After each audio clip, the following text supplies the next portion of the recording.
परमाद्य धर्मप्रकाश भारती जी का माला पहना करके स्वागत करें।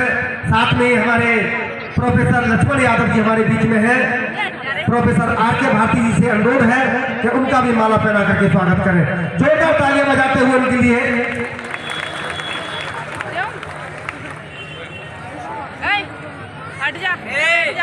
मैं पूर्व पार्षद परमाद्य करमवीर सिंह भारती जी से मैं अनुरोध करूंगा कि वो भी परमाद्य धर्मप्रकाश भारती जी एवं प्रोफेसर लक्ष्मण यादव जी का माला पहना करके स्वागत करें।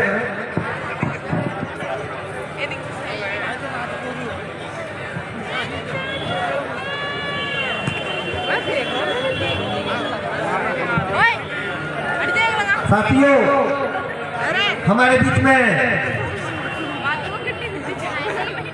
इस जो आज निशा भौतिक के द्वारा कार्यक्रम पेश किया जा रहा है, बहुत ही आनंदमय और आपको एक सीख के रूप में आपको ये गायन प्रस्तुत हो रहा है।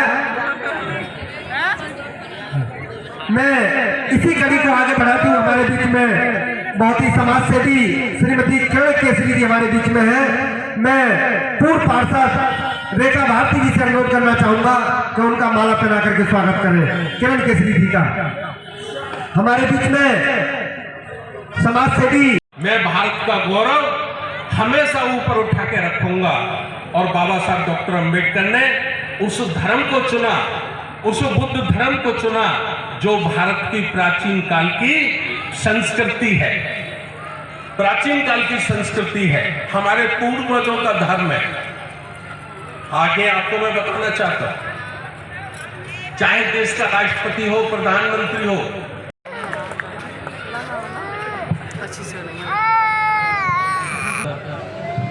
जयंती समारोह आगरा में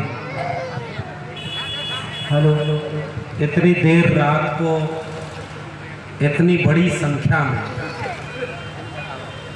आप सब सम्मानित लोग आए हुए हैं।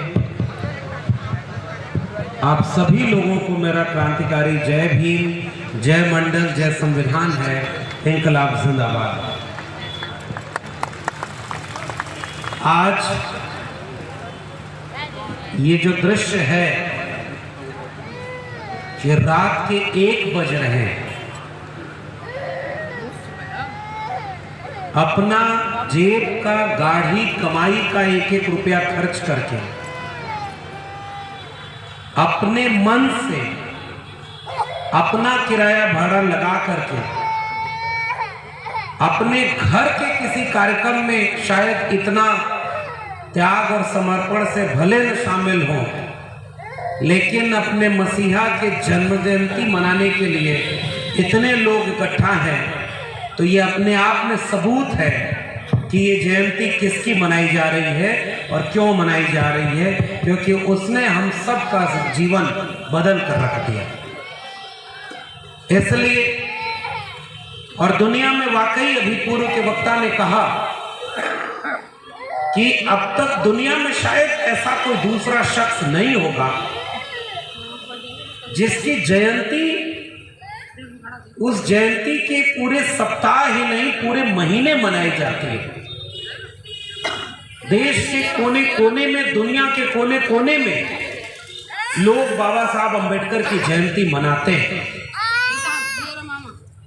पहले वो लोग मनाते हैं इस देश में, तो पहले बाबा साहब को वो लोग पढ़ना, अपना मानना शुरू किए जिनके लिए सीधे लगता था कि अगर बाबा साहब न होते तो उनको इंसान की जिंदगी भी मुहैया नहीं हो पाती, बराबरी का कद और सम्मान नहीं मिल पाता। उस पूरे समाज को जिसे ये महसूस था कि उसको मनुष्य ही नहीं समझा जाता था। आप कल्पना करिए, दुनिया में कई तरह के बंटवारे हैं, गरीब अमीर का बंटवारा है, रंग के आधार पर बंटवारा है,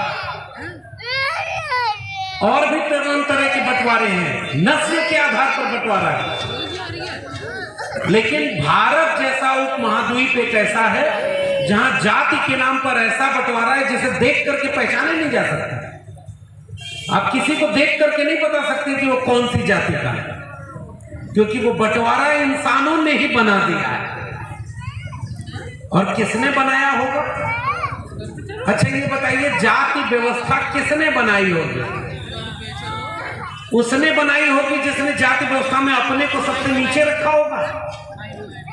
सोच के बताइए, अगर मान लीजिए कि आपको जाति व्यवस्था बनाने का मौका मिलता तो आप अपने को जाति व्यवस्था में कहां रखते? नीचे की ऊपर रखते? कहां से पैदा करते? कुछ चीजें इशारे में भी कहना और समझना जरूरी है समझदार को। तो इस देश का सबसे बड़ी समस्या जाति व्यवस्था। मैं ये बात क्यों कह रहा हूं? क्योंकि इस देश में जाति देख करके कौन पढ़ेगा और कौन नहीं पढ़ेगा ये तय कर दिया। कौन कौन सा काम करेगा और कौन सा काम नहीं करेगा ये तय कर दिया। कौन मुख्य सड़क पर चलेगा और नहीं चलेगा। आज अगर ये बातें आपके सामने होती हैं और शायद आप ये पीड़ा नहीं समझे होंगे, बर्दाश्त नहीं किए होंगे, तो आपको लगता होगा कि ये बातें बार बार क्यों दोहराई जाती है। अब तो ये सड़क है, जिसका मन कर रहा है उस पर चल रहा है। अब तो वो स्कूल कॉलेज विश्वविद्यालय जिसका मन कर रहा है पढ़ रहा है। आपको लगता होगा, जिसको ये लगता होगा कि नहीं ये तो व्यवस्था है नहीं। लेकिन इतिहास इसलिए भी जानना जरूरी होता है कि कितने गड्ढों को भर करके कितनी मजबूत इमारत तैयार की गई है। जब इमारत कमजोर होने लगे ना, कि अखबार में कोई चीज छाप दीजिए तो पुलिस पकड़ कर ले जाएगी। हालांकि आजकल थोड़ा सा होने लगा है कि आप YouTube पर कुछ बोल दीजिए, आप जो है कुछ ऐसा कर दीजिए तो आपको कुछ हो सकता है। लेकिन कुछ साल पहले तक तो आप नहीं सोचते थे ना कि किसी के लिखने पर कोई मुकदमा कैसे हो जाएगा।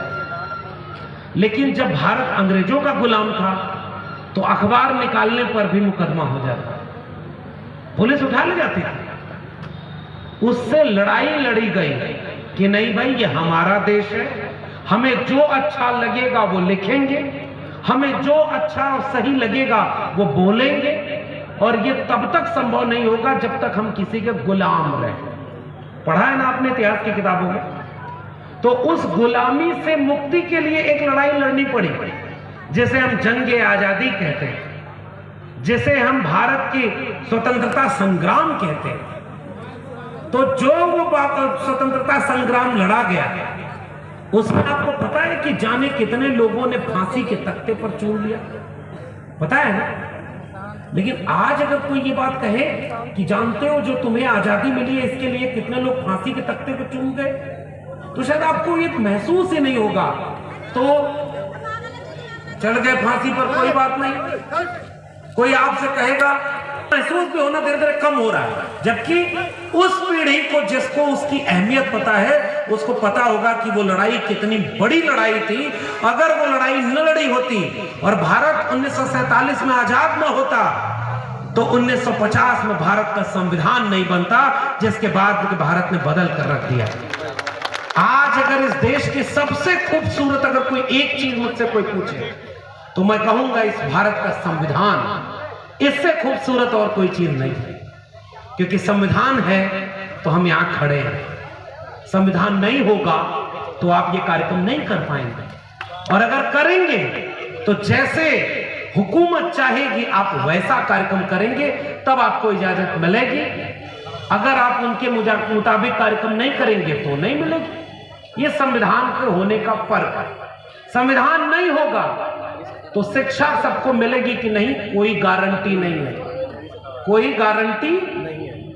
समझ रहे हैं? एक ही चीज की गारंटी अगर कोई देता है तो वो शिक्षा की गारंटी, सम्मान की गारंटी, बराबरी की गारंटी, न्याय की गारंटी, अधिकार की गारंटी अगर कोई एक चीज भारत में देती है तो वो है भारत का संविधान। और उसको रचने वाले बाबा साहब अम्बेडकर को हम यहां खड़े होकर याद करें। 12 घंटे से कम करके 8 घंटे करने वाले काम का वो एक चीज जो सबसे खूबसूरत है, जिसे बनाने और बचाए रखने की लड़ाई आप लड़ेंगे, तो आज 2024 में गांव के लोगों, मेहनत कश लोगों, आप भी अपना काम छोड़ करके, अपनी नींद छोड़ करके यहाँ आए हैं। क्या सोच कर आए?